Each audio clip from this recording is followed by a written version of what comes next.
Well, hello. It's good to be with you again for our adult Sunday school lesson. And we are going to be picking up our pace a little bit from here on out because we've got about, I think, 2 more weeks actually left in the book of Genesis, and we've barely made it past the halfway point. So we're going to be covering, as you can see on the screen, a couple of different chapters here and some space in between, you know how I like to do. So anyway, we'll be starting in chapter 27 with verse 22, reading a hodgepodge of passages from various chapters. Of course, we'll pray. And then after that, upon invoking the Lord's help and opening our minds and our ears to better understand his truth, then we will actually dive in for a deeper look at this. All right, so Genesis 27, verses 22 and on. So Jacob came closer to his father Isaac. When he touched him, he said, "The voice is the voice of Jacob, but the hands are the hands of Esau." He did not recognize him because his hands were hairy like those of his brother Esau. So he blessed him. Again, he asked, "Are you really my son Esau?" And he replied, "I am." Then in Genesis 29, Jacob, much older now, he works 7 years for Rachel, and they seem like only a few days to him because of his love for her. Then Jacob said to Laban, "Since my time is complete, give me my wife so I can sleep with her." So Laban invited all the men of the place and sponsored a feast. That evening, Laban took his daughter Leah and gave her to Jacob, and he slept with her. And Laban gave his slave Zilpah to his daughter Leah as her slave. And when morning came, there was Leah. So he said to Laban, "What have you done to me? Wasn't it for Rachel that I worked for you?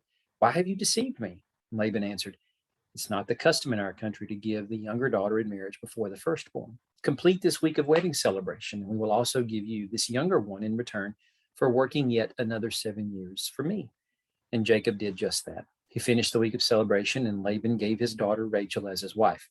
When the Lord saw that Leah was neglected, he opened her womb, but Rachel was unable to conceive. And she conceived again, gave birth to a son, and said, "This time I will praise the Lord." Therefore she named him Judah. And of course, this is Leah, who stopped having children at that point, or for a brief time. And then now finally in Genesis 32, Jacob was left alone, and a man wrestled with him until daybreak. When the man saw that he could not defeat him, he struck Jacob's hip socket as they wrestled and dislocated his hip. Then he said to Jacob, "Let me go, for it is daybreak." But Jacob said, "I will not let you go unless you bless me." "What is your name?" the man asked. "Jacob," he replied. "Your name will no longer be Jacob," he said. "It will be Israel, because you have struggled with God and with men and have prevailed." Then Jacob asked him, "Please tell me your name." But he answered, "Why do you ask my name?" And he blessed him there. Jacob then named the place Peniel. "For I have seen God face to face," he said, "yet my life has been spared." The sun shone on him as he passed by Penuel, limping because of his hip. So obviously you can see by the headings that are given with each of these passages that there is a theme that our lesson writers want to isolate here, as goes the manner in which Jacob has conducted himself, some of the consequences, repercussions that have happened with all of that, and of course, how he winds up reaching this moment of climax in his spiritual odyssey with the Lord, in which now, unlike his father, but his grandfather before had enjoyed a name change, an expansion upon Abram's name to become Abraham, but now Jacob being called Israel, and for the reason that's given here. All this is vitally important, as goes the development of the narrative. But there are quite a few things that I want to touch on and kind of take this and put it a little bit more into the actual background while we bring some of these other, I think, more necessary themes into the foreground to help us connect with the narrative, considering what we just left off last week, where last week we were looking at the Genesis chapter 22 passage of Abraham offering up Isaac per God's demand and what all of that meant. And a 10 chapter and near 40 to 50 year spiritual odyssey that begins in chapter 12 with God calling Abram out of the exile of the nations that transpires at Babel, with God dispersing people through the confusion of their languages and away from his presence, but through Abraham, within a few generations, starting the process of reconciling the nations to himself. But this is a story arc that won't find its conclusion until we actually get to the New Testament. And I use that word conclusion in a very loose way, because obviously we are still living out that diorama now. God is still reconciling the nations to himself through his son. but the moment in time in which we are dawning into this new era happened 2,000 years ago with Jesus's life.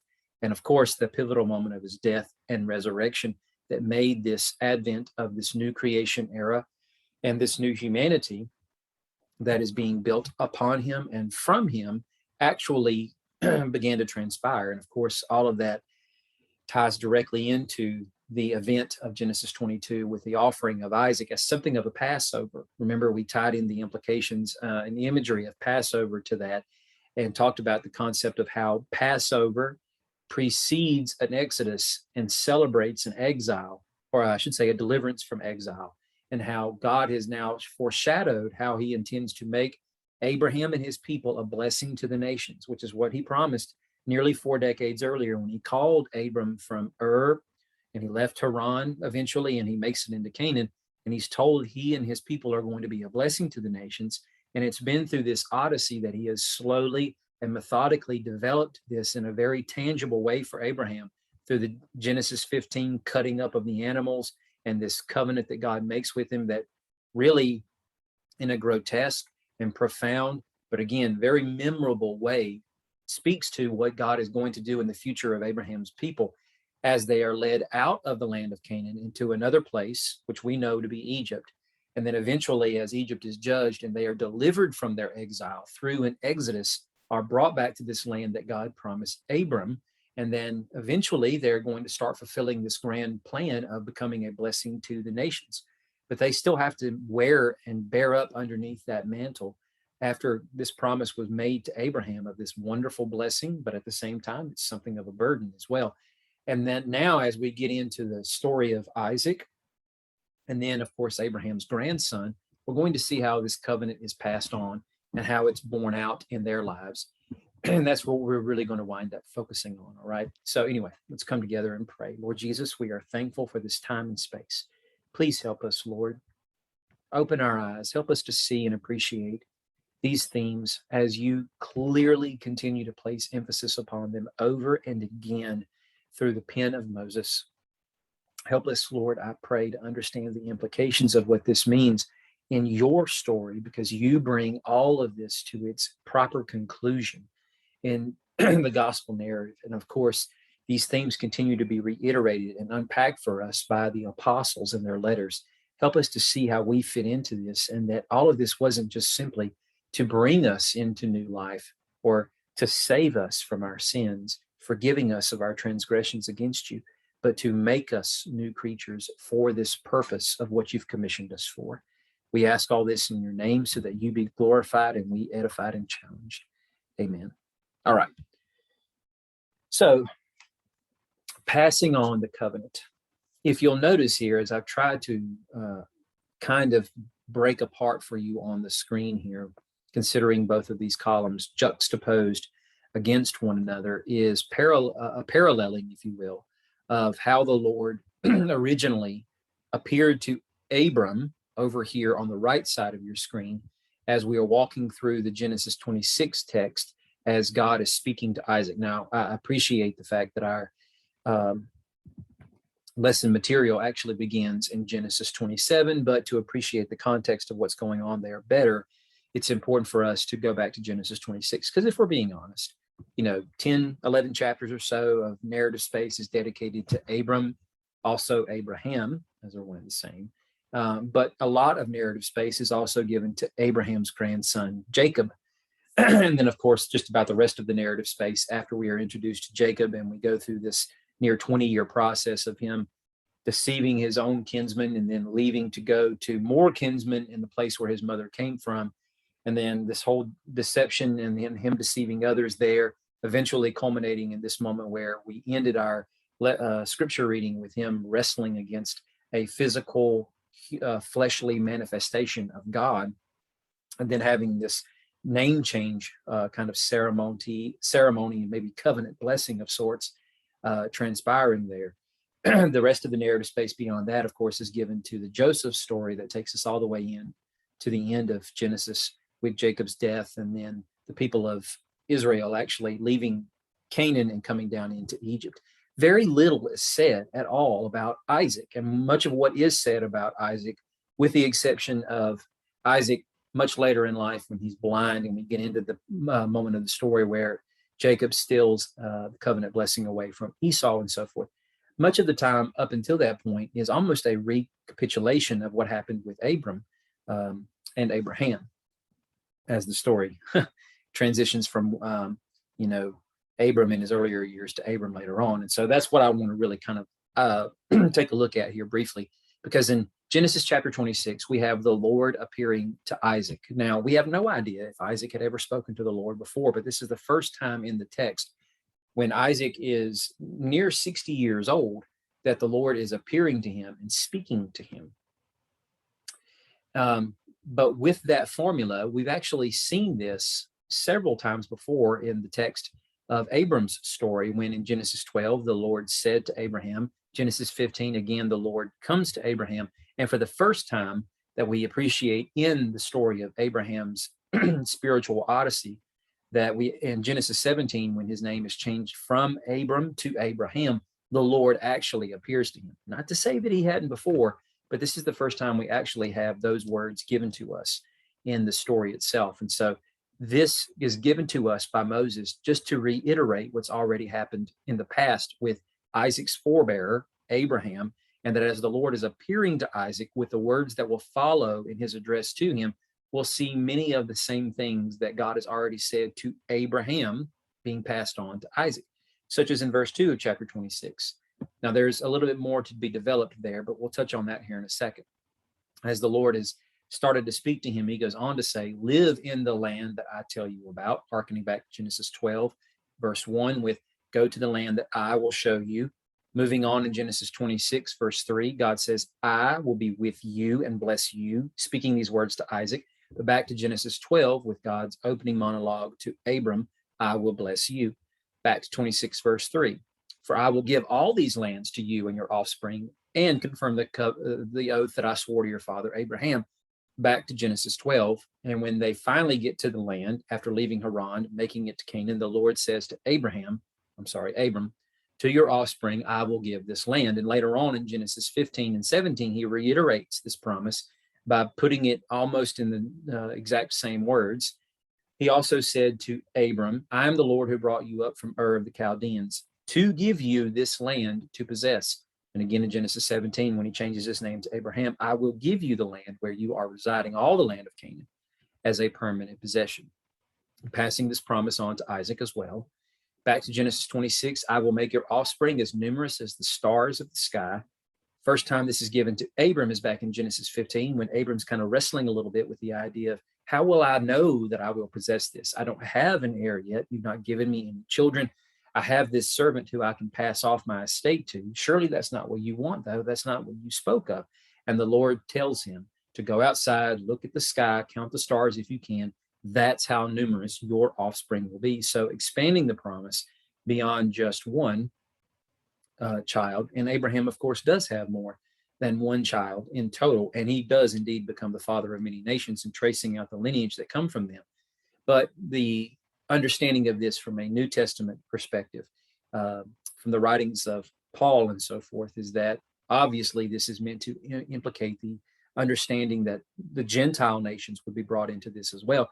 Actually, all of these nations that Abraham births, as goes the generations of his sons, are Gentile nations. The Jewish people arise from Isaac, of course, but they're originally called Hebrews long before they're ever referred to as Jews. And all of them, of course, are Semitic in lineage and what have you. But Gentile nations, usually in the scriptural context, has a tendency to be seen as the dichotomy of the Jews that come through Isaac, and then, of course, everybody else outside of that being reckoned as Gentiles. At some point, that transition winds up happening, but not during the days of Isaac necessarily, as goes the nomenclature or reference that they are given. For we never see Isaac being referred to as a Hebrew, Jacob as being referred to as a Hebrew, and so forth. So when and at what point God's people started thinking of themselves in such terms as it's us, and then there's them, the Gentile nations, we're not exactly sure, but obviously that's firmly in place, as goes an understanding of the way God sees the nations from a human perspective, not the way God obviously sees the nations from his perspective. by the time Jesus enters on into the scene. And of course, he's having to recontextualize and help them understand that a bit better. But I digress. Back in Genesis 17, God told Abram, I will multiply you greatly. And he goes on to add to that, you will be extremely fruitful, and I will make nations and kings come from you. I should say that God says he will make him extremely fruitful, which all of that causes us to hearken back to the original blessing that God gave to the first man and woman when he told them to be fruitful and multiply. And then later on to Noah and his family in Genesis 9, when they come off the ark, to be fruitful and multiply. And hopefully what you've understood from everything I've shared with you before is that this is the covenant God made with Adam, passed on to Noah, has now passed on to Abraham, and now is being conferred over to Isaac as the promised son. And lastly, in Genesis 22, after he offered up Isaac and the Lord relented and then gave the ram in his place, I will indeed bless you, make your offspring as numerous as the stars of the sky. And he quantifies a little better by saying sand on the seashore. Back to Genesis 26, all the nations of the earth will be blessed by your offspring, saying this to Isaac. And then we heard this initially in Genesis 12, with all the peoples of the earth will be blessed through you. And it's given one final time after the Lord blesses Abraham in the initial offering of Isaac, when he says, and all the nations of the earth will be blessed by your offspring, because you have obeyed my command. But understand, it wasn't because God was merely testing Abraham. We covered this last week. It was through what this was supposed to symbolically represent, as all the nations are, in a sense, being brought out of the exile through the exodus that is going to happen through the seed that comes from Abraham, which is a descendant of Isaac as well. This, of course, implicatively being Jesus. This is foreshadowing what is on the horizon, be yet centuries before it ever actually comes to pass, with Jesus being offered. But going back to chapter 26, God brings this up again. He says, because Abraham listened to me and kept my mandate, my commands, my statutes. This is all covenant language. So this was part of the covenant, not just the giving of land as a permanent possession to Abraham and his people. That was tacked onto this as something of a conditional aspect, as the covenant is later added or expanded upon with the children of Israel at Sinai, mediated by Moses. But the understanding is that this becomes the new sacred Eden space from which God is going to let Eden blessing flow from Abraham and his people to the farthest reaches of the world, in reconciling his image bearers back to him. And of course, what we should understand by this term here, my instructions, is actually Torah. This is one of the first references that we have way back here in Genesis 22 of Torah being emphasized.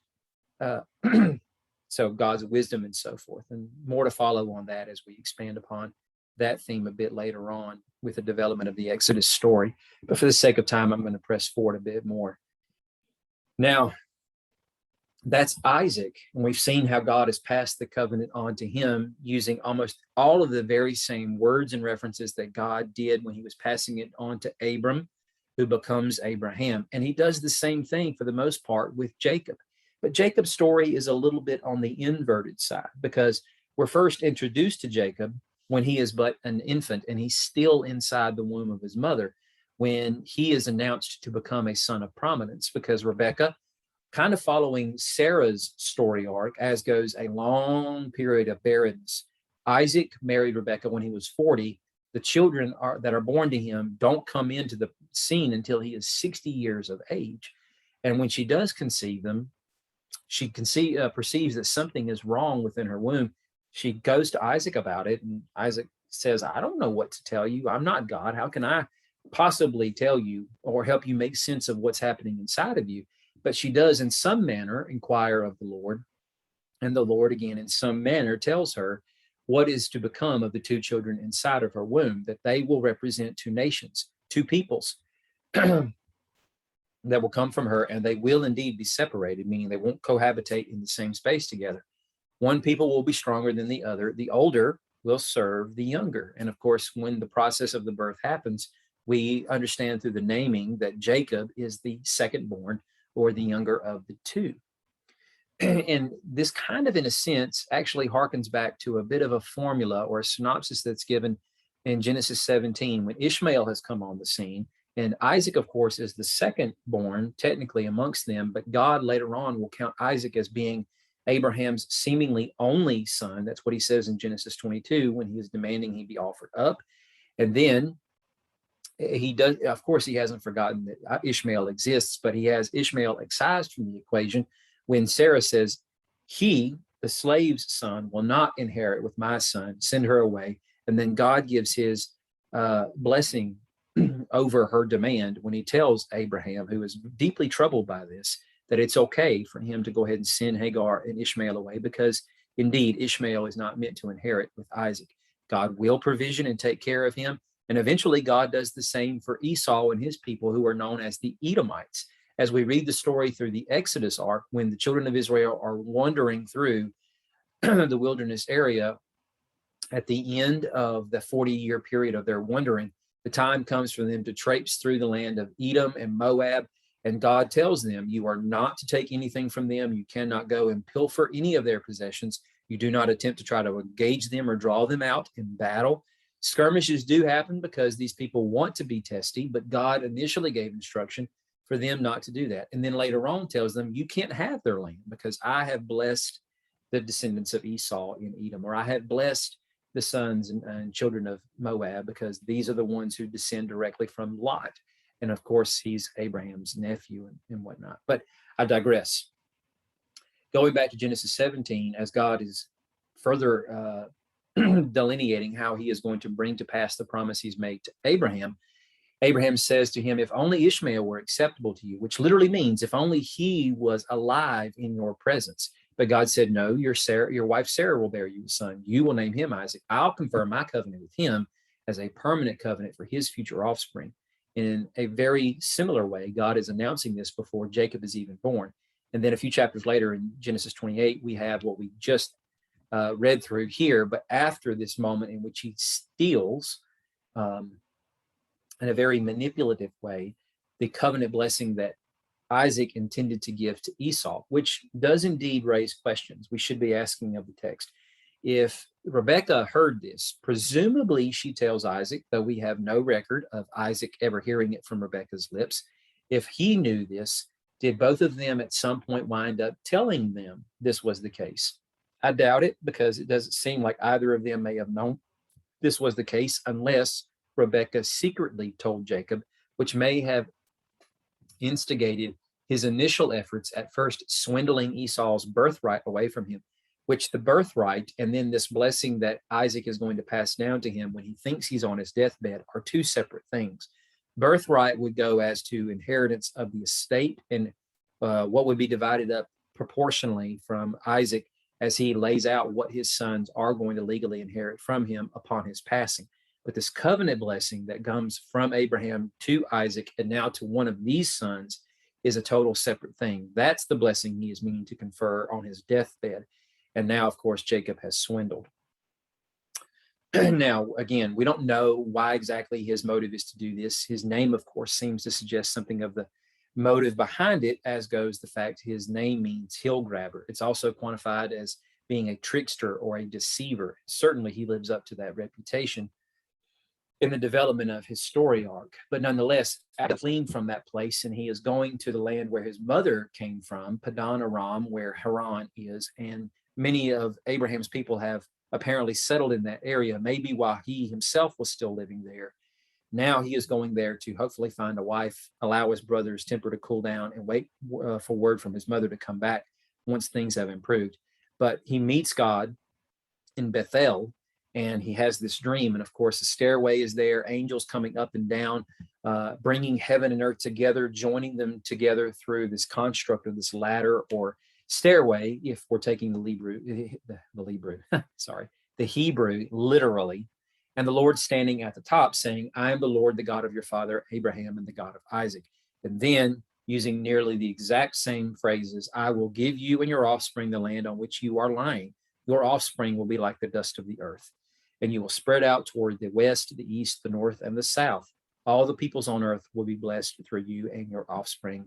I am with you. I will watch over you wherever you go. So he intends, despite what Jacob has done to Esau these two times, and of course, deceiving his father as well, he intends to pass this blessing on as an act of graciousness because God, in his divine sovereign grace, has elected Jacob for his own plan and purpose. Even though neither of the boys had declared themselves one way or the other, this proclamation was made before they were born. And there are several implications, as goes the doctrines of grace, that Paul is highlighting in his letter to the churches in Rome, but we're not going to jump into that at the moment. All right. Just looking at how this covenant has been passed from Abraham on down to Isaac and Jacob, as Moses has continued to develop this part of the story, transitioning from one generation to the next.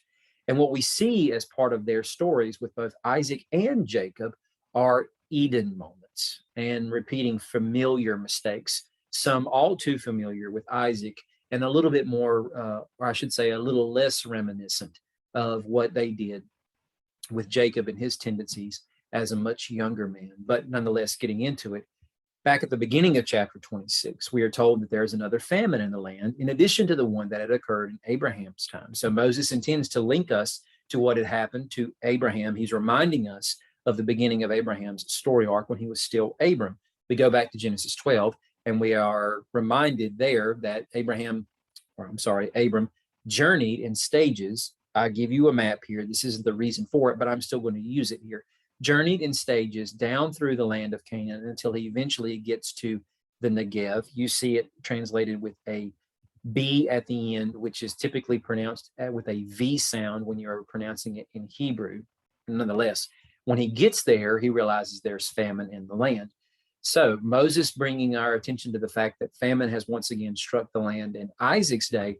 What we should be thinking as Bible readers and students is, as he has made it clear, reminding us that something similar to this happened in Abram's time, then what was Abram's actions once the famine hit or he realized there was famine? What did he do? When we go back to Genesis chapter 12 and read further, we are told that Abram went down to Egypt to stay there a while because the famine was so severe in the land. So Isaac, back in chapter 26, goes to Abimelech, which is another familiar character, albeit Abimelech seems to be a title for a king who at that point in time ruled over these people known as the Philistines. May I just say as an aside, because sometimes, this information isn't so forthcoming in scripture. The Philistines obviously are a very important power broker in the days of Saul. Well, before that, at the tail end of the period of the judges during Samuel's day, and of course, the beginning of the period of the monarchy. And they have settled right along this area known today as the Gaza Strip, even in those days known as Gaza. In the 5 cities of Ashdod, Ashkelon, and Gath, and so forth. But it seems like the Philistines of Samuel, Saul, and David's day are perhaps of a bit different sort than the Philistines of Abraham and Isaac's day. There is nobody by the name of Abimelech, as goes the title of a king in the days of the Philistines of Samuel through David. Whereas here we have this particular person known as Abimelech, and he has a field commander who goes by the title of Phicol. And it probably is not the same Abimelech and Phicol that were part of Abram's story when he has his run-in with them, which we'll talk about here in just a bit, as they are in the days of Isaac, when that story is basically repeated almost scene for scene. I just want to say that, perhaps to help us better understand who exactly these peoples are, and they may very well be going by the same name as goes a people group that settled in the same region, but perhaps are 2 entirely different ethnic groups, and we're not exactly sure when that transition happened, albeit they still go by the same name from the days of Abraham and Isaac on into centuries later, the Philistines of Samuel through David's time, because we'll get into that story at some point. Now, to digress, Isaac went to Abimelech, who is the king of the Philistines, at Gerar. Now, I refer you to this map. So the last city name that we have mentioned for us is actually at the time when, a few chapters earlier, Sarah dies, and she is buried in the cave of Machpelah near Hebron, which is the only land that Abraham possesses at the time of his death. It's legally his, and of course, he's passed it on to Isaac. Isaac eventually will be buried there along with Rebekah and so forth. But if this is where Isaac is, supposedly the last bit of the story that we have, and now as famine is struck and he is making his way to Gerar, and he eventually winds up settling there for a period, you can see with the trajectory of where he is going that it seems like he is moving in this south by southwest direction toward what lies down here, and that is Egypt, which leads us back to this part of Genesis 26, when the Lord appeared to him and he said, do not go down to Egypt. Now, I think this would perhaps settle for us if we were wondering at all whether or not it was ever God's intent for Abraham to have made the trek down to Egypt in the first place. Some have a tendency to read that story and make it seem as though God was actually drawing Abram into Egypt at that point for the events that will transpire afterwards. And I can't argue dogmatically, nor will I, against that aspect, but it would seem like if God is telling Isaac here not to go down to Egypt, the reason why he is interjecting himself here is so that that mistake is not made again. Because at this point, Isaac hasn't fully committed himself to that journey. He's not there in Egypt before. But to prevent a disaster like this from happening again, God is appearing to him and he is deterring him by telling him it's his intent for him to do what Abraham should have done in the first place, which was to maybe turn back and go in the opposite direction as he went from north to south, got to the Negev, realized there's famine, proceeds on into Egypt where there is probably grain to buy, as much of the ancient world around this particular area and over here in Mesopotamia where Abraham came from would have known, would have been readily available if the famine wasn't actually down in Egypt as well. And that's what he does. And we know how that story progresses. And again, God is averting catastrophe here by speaking wisdom to Isaac and giving him this Eden moment here, the chance to eat from the right tree, partake of God's wisdom, trusting him, even though famine around would suggest that he perhaps should follow conventional wisdom and do something like his father did. And we have to know that Abraham obviously shared those stories with his son at some point, and maybe many times over the years, and attempted in that Proverbs chapters 1-9 fashion, almost as we continue to hear the repetition of the author say, listen to my words, son. Do not forget the teaching of your father. Do not embarrass your mother by parting from the wisdom and lessons. Adhere to the discipline that's been instilled within you. That hopefully those words would have haunted Isaac, and he wouldn't have thought of doing such a thing as his father did, which he may be fully prepared not to do. But nonetheless, it's a mistake for him to go to Egypt, and God is instead visiting him here and giving him the choice in the form of a command to not go down to Egypt and instead opt to live in the land that God is leading him to, which of course is the land of Canaan. Because when we reference the story back in Genesis, we obviously understand that as Abram makes it down into Egypt, this creates a grave threat toward the promise, because as Abram feared, the people, Pharaoh's officials, saw Sarah's beauty, praised her to Pharaoh, and so she was taken from Abram once it was reported she was his sister and given to Pharaoh. Now, progressing on in the narrative of Genesis 26, so Isaac settled in Gerar. It makes it seem as though that's where God told him to settle. It very well may be. God said, go to the land that I tell you about. This may have been that place.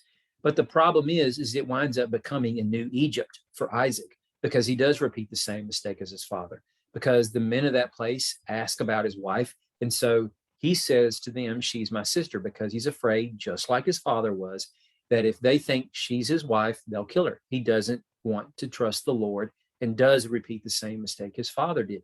And this winds up going on for quite some time. It's not that they are there. And of course, Abram intended to stay in Egypt for as long as the famine was known to be in the area of the Negev, and wasn't going to transition back to the area until it was safe for them to go back and the land could sustain them. Isaac had been in there for quite some time. And this particular Abimelech doesn't do what his predecessor, a former Abimelech, did with Sarah, or the Pharaoh before in Egypt with Sarai, and taking her and adding her to his harem and so forth. But once it's reported that Isaac is attending to Rebekah the way that a man would with his wife, it's certainly in a more intimate way than a brother would with a sister, that he is accused of lying to them. It's discovered. This plot goes on for quite some time, and it winds up putting people at risk. We'll talk about that here in just a second. But obviously, this connects us back to Genesis 12 when he commits the mistake here with Pharaoh. And because of that, the Lord winds up striking Pharaoh in his house because of the threat to Abram's wife, Sarai. Repeated again in Genesis 20 with him, Abraham, going through the region of the Negev and settling in the region between Kadesh and Shur, while he's staying in the very same city, this Gerar, to another Abimelech. He does the same thing, failing to trust in the Lord. And this is after God had appeared to him and changed his name from Abram to Abraham after Genesis 15, in which God had foreshadowed for him how exactly his people are going to come into possession of this land. Centuries later, God is still going to be providing for them, leading them through this exodus from this land that God will rescue them from, and through the blood, the death, the carnage that it will cost those who oppose God's people, yet he will bring them up as a mighty host into the land that he has promised Abraham's people. And so this should assure Abraham that God is indeed going to look out for him, but apparently it doesn't make him feel secure enough to prevent him from committing the same mistake again. And yet God reaches out to strike Abimelech, comes to him in a dream, and he's saying, you're about to die again because of the woman that you have taken, her name now Sarah. And this all should allude back to places like Genesis 1 and earlier in Genesis 12, in the stories of Isaac and his father Abram, who becomes Abraham, all repeating the exact same mistake over and over again, because the man that was made by the Lord in Genesis 1 was commissioned to bear God's image and to bring his likeness in representation to the creation, to stand before all of God's creatures, not as a God, nor as God, as if he were an equal, but to bear the likeness and reflection of God before creation. But of course, the man doesn't do that. And Abraham proves him, and Isaac prove themselves to be equally unfaithful in that. And of course, when we get to Genesis 12, as God opens this monologue to Abram and calling him out of the exile of the nations, saying, I'm going to show you a land I want you to go to. I'm going to make your name great. I will multiply you. I'm going to bless those who bless you, curse those who curse you. All peoples of the earth will be blessed through you. By virtue of your presence being around them, you should be blessing them. If you do what I tell you to do, if you walk in my wisdom, my light, my counsel. That's the idea, the understanding through Abraham's story arc, his spiritual odyssey. And the same, of course, implicatively is passed on to Isaac and then eventually to Jacob. But in these stories, they are not representing God's image well. We see their miserable failings and the drastic ramifications that are brought into the lives of other people in the form of devastating plagues or the outright threat of death, because Abraham lied and he manipulated to try to save his own neck. If he had represented God well, then perhaps those people would not have been affected in the same way that they were. But that's not the story that we have written to us. And the same thing kind of gets repeated in Jacob's story arc. Instead of lying about a woman he's married to, calling her a sister, which was partially true for Abram, wasn't even remotely true for Isaac. It's certainly not true for Jacob either. But in Genesis 27, which is what we read earlier, he lies to his father, saying that he was Esau, and he has done exactly what Jacob told Esau to do. I'm sorry, what Isaac told Esau to do, and that now he's here to receive that blessing. And then when Esau does come in, Jacob having left and received the blessing already, and both Esau and Isaac realize what has happened here, Esau proclaims, so he said, isn't he rightly named Jacob? For he has cheated me twice now. He took my birthright, and now he has taken my blessing.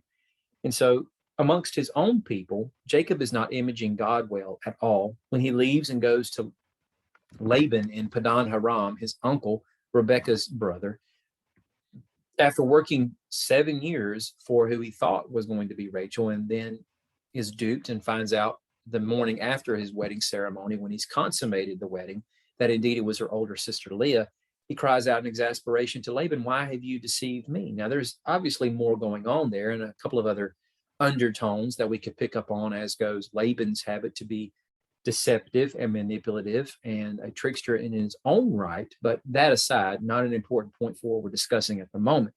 But Jacob eventually winds up getting him back when he deceives him, not telling him outright that he was eventually planning on leaving And he does in a very hurried fashion to try to put as much distance between himself and Laban as possible, hoping to cross the Euphrates and get back into his own country before Laban could pick up on him and track him down. But nonetheless, it leads to this constant badgering back and forth. And we can imagine there probably are many episodes here of where there's some one-upmanship going on here between these two and them getting back at each other.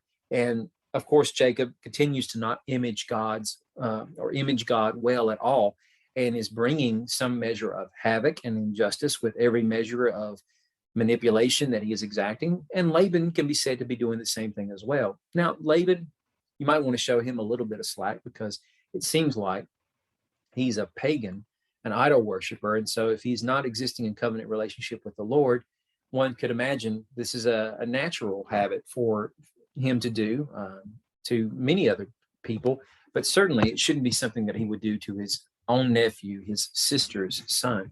But it seems like he shows little to no distinction between his sister's kin, his own flesh and blood, as he does anybody else that he might have a tendency to want to swindle.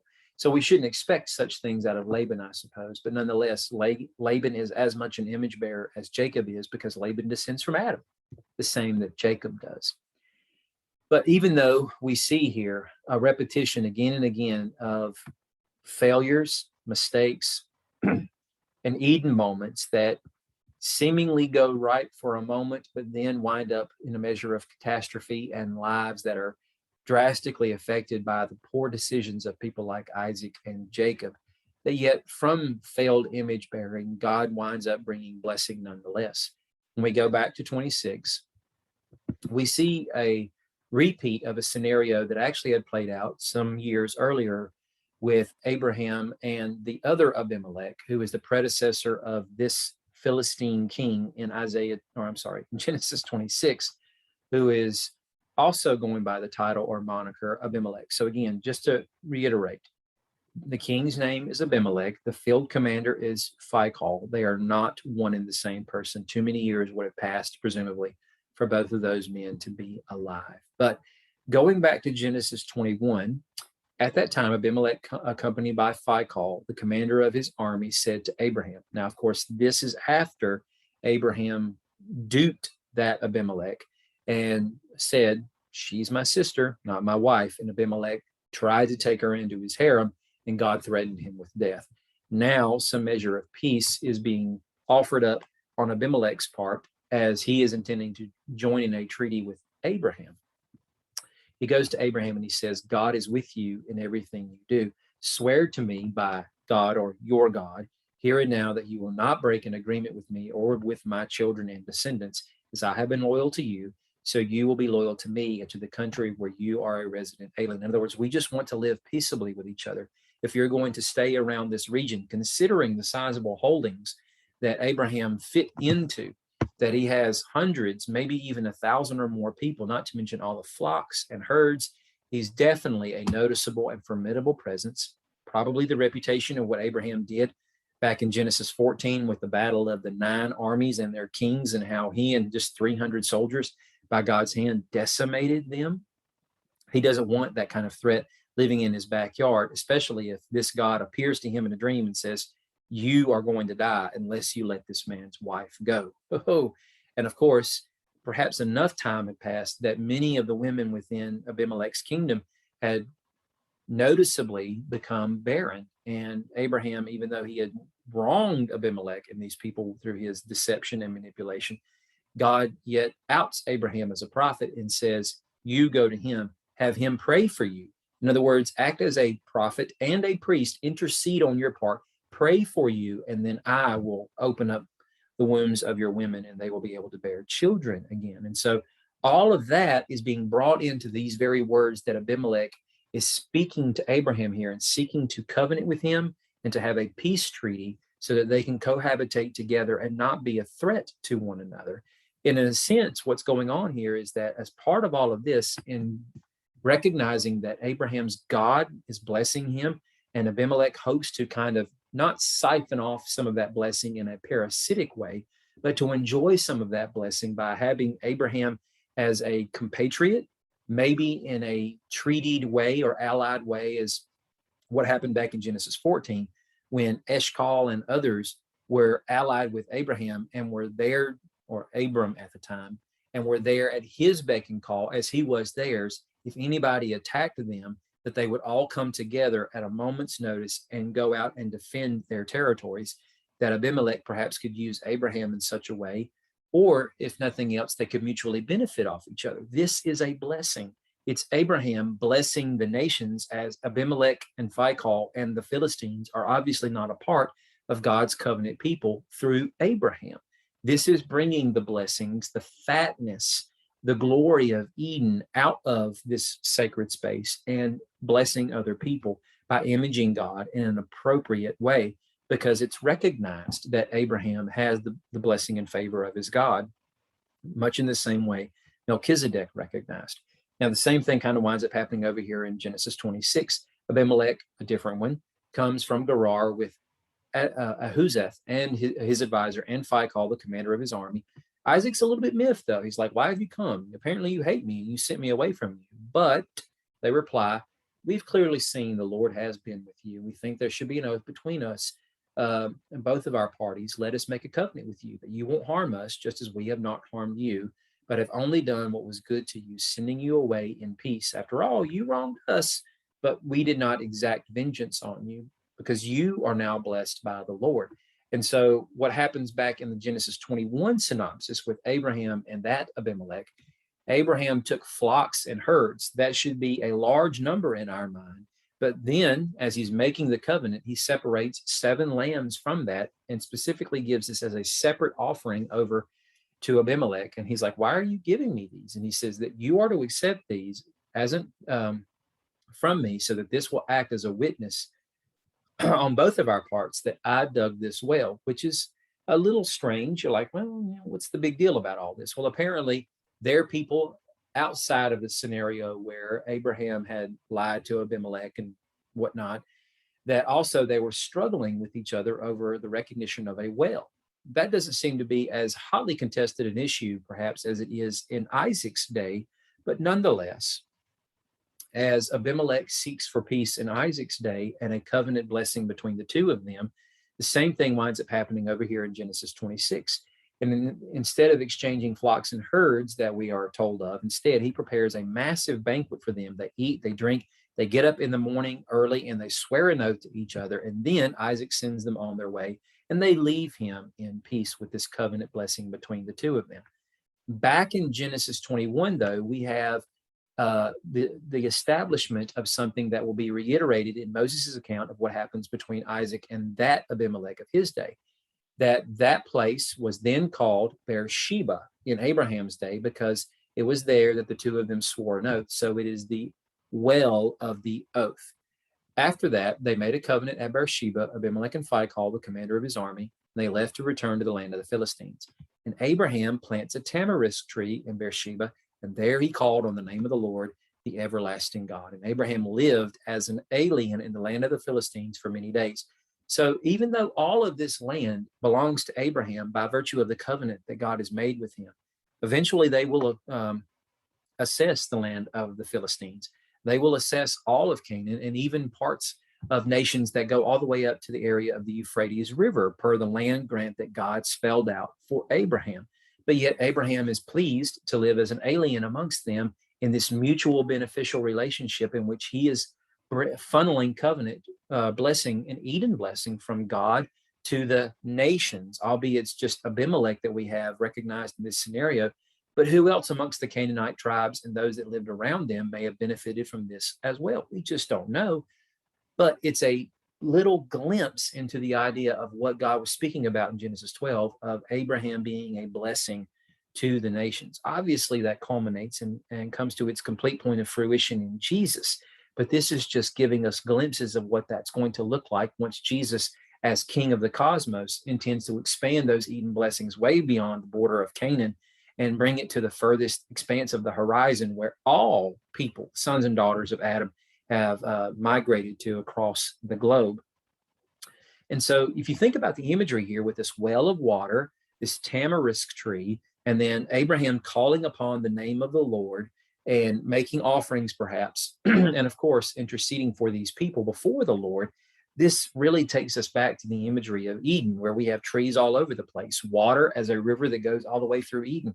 It's meant to hearken back to the Eden scenario and the concept of Eden blessing flowing out through Abraham, who is the new Adam in this story sequence, to the nations. Picking up on that is of vital importance, especially when we consider it's recapitulated with Isaac, that on the same day, servants came to tell him when they're celebrating this feast with Abimelech, Phicol, these Philistine advisors and so forth, they had dug a well and they said, we have found water. He called it Sheba. Therefore, the name of the city is still Beersheba today. So not to say that it fell out of recognition between Abraham and Isaac's day. It's probably not likely that it would have happened. It's just reiterating the idea that this has already happened before and that it's being reiterated or perhaps re-ratified with this new covenant that's made between the descendants, presuming that this Abimelech in Isaac's day is maybe a direct descendant, the crown prince that was born to this Abimelech. Not sure, not something worth straining necessarily. But then moving on from Genesis 26 into 27, when many years has passed, Jacob has now become a young man, but he's a full-grown man at this point. And Isaac has advanced well on into years, has lost his eyesight. And of course, he seeks to speak a blessing over his son. He thinks it's Esau, but actually it's Jacob. We're familiar with that story. But when you hear the words of the blessing that's spoken over Jacob, who presumably was Esau, to Isaac, notice the implications, as many of the words and phrases are either harkened back to or taken directly from things that had been said already to people like Adam, Noah, Abraham, and Isaac. The smell of my son is like the smell of a field that the Lord has blessed. May God give to you from the dew of the sky, from the richness of the land, an abundance of grain and new wine. May people serve you and nations bow down and worship to you. Be master over your relatives. May your mother's sons bow and worship to you. Those who curse you will be cursed.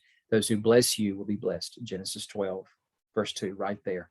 But the idea of peoples serving you, nations bowing in worship, all families of the world being blessed, you might think of this in a way of being subjugated. That's certainly not a blessing then, but that's not the case. Obviously, this is something of a messianic undertone that's being baked into that, as obviously Jesus will descend directly from Jacob through Judah, correct? And then, of course, all of this Eden imagery that will be used over and over again by the prophets and by various psalmists to speak about God's blessings upon his people and a restoration after the Babylonian exile in the Messianic era of what will wind up coming back to God's covenant people. It goes back to this moment when God blessed Jacob through the unassuming and unsuspecting words of his father, Isaac. And then this kind of happens again with Genesis 32, because Jacob gets this here through deception, through manipulation. But it was meant for him. And God in his grace could have totally stripped, I should say God in his justice could have totally stripped this away from Jacob at this point, had he wanted to. But at this point, presumably, God has not appeared to Jacob yet. We don't have a record of God ever interfacing or talking with Jacob until Jacob is now on the run, fleeing north by northeast, and he winds up at this place called Luz, where he winds up meeting with God and changes the name of this place to Bethel. And that now that this has happened, it seems like God is holding him accountable for the blessing that he has conferred on him, which is the promise he made to Abraham and to Isaac. Nearly 20 years go by, even though Jacob agrees in a somewhat quid pro quo quasi covenant with God and say, if you will watch over me, if you will bless me, if you will bring me back to this place, then you will be my God. It's not a stipulation that God attached to this by no means, but God seems to honor this in a way because he doesn't speak against it. He lets Jacob go off. The natural consequences wind up playing out, as goes Jacob's decisions. And many things could be said about this. Naturally, when we get to the story where Jacob sees Rachel and it seems like love at first sight, that we might think they're meant for each other. But if we let the story play out, and yet God allows this manipulation on Laban's part to play out, and then Leah is the one that's given to him first. And then, of course, 7 years wind up going by, but it doesn't seem like he has to work 7 years to get Rachel. He agrees to do that, but he gets Rachel a week after he marries Leah. And the next 7 years is given in payment for what he has already received. And that now we have these two sisters who wind up becoming rivals, perhaps have grown up as rivals their whole lives. But Jacob, of course, favors Rachel because she's the one he's loved. Leah, he had no feelings for her, and he spurns her. And God opens Leah's womb and allows her to conceive 4 sons before Rachel decides to kind of act like Sarai did in giving Hagar over to be a surrogate wife and can conceive offspring through her, because it's obvious at this point she's barren. But her attitude is one of bitterness toward her sister. And she also has some measure of manipulative tactic that she employs at times when she deceives her own father at various points in the story. And so all of this to say that maybe had the story played out with Jacob honoring God in an Eden moment and maybe acting like Abraham's servant, Eleazar, and coming over to Padan Aram to find Rebekah, who was the one the Lord chose for Isaac, that he would have been drawn to Leah and would have come to love her rather than following his eyes and coming to love Rachel because Rachel was noticeably quite beautiful. And she was the one that he wanted from the get-go. And if God's plan was for Leah to be the one that he would marry and maybe would have had all 12 sons through her, that none of the rest of the conflict that happened, even though it does contribute to the character development and overall arc of the story, but instead of 3 additional wives to conceive a total of 12 sons, the original ideal of one wife to this one man, as Eve was for Adam, Leah to Jacob, would have been what God would have actually allowed Jacob to enjoy, which would have brought him much more happiness rather than the story he gives to Pharaoh later on when he says his journey has not been like that of his fathers, and it's been marked with quite a bit of sorrow along the way. But we get to this moment here in Genesis 32 where he wrestles with the angel who's come to him, seems to be the angel of the Lord, because at the end of it all, Jacob says, I have seen God face to face, and yet my life has been spared. But his name is transitioned from Jacob to Israel because he struggled with God. He's wrestled with God and men, and yet God has allowed him to prevail in blessing him so that he could be the one who brings Eden blessing to the nations in his lifetime, transitioning this promise on to his sons after him. Eventually, Judah becomes that prominent heir, and so the story will continue to roll forward. But all that to bring us to this concluding point of God obviously has not abandoned his promise. He has intensified it, if anything. He is continuing to roll this story forward, and we're seeing the reiteration of many of these themes through words and phrases that we've already seen laid down for us many times before in the narrative. And we see how much God is investing in spite of the brokenness and the humiliating failures of these vessels he chooses to use to image himself and to work through, which praise be unto our God that he would ever attempt to use us for anything, which should give us all the more reason to step up and to honor him, even though we do fail from time to time, perhaps more often than we would like, and continue to surrender ourselves to this process of being sanctified, conformed to the iconic image of Jesus as the real, true human being that we should aspire to be, the only one that's ever really been fully human before God, perfect in all of his ways, who has given us of his Spirit, who lives within us, strengthens us to honor these Eden moments and walk in the light of God's wisdom and counsel and instruction, follow his Torah, and not what is conventionally wise in our own eyes. So may that be our call. May that be what we submit to day in and day out. I appreciate you listening. Let's close our time together in prayer. Again, Lord Jesus, may you open our eyes and may you give us strength, Lord, to do these very things that are necessary of us in order to honor you, Lord, as you intend. We ask all this in your holy name. Amen.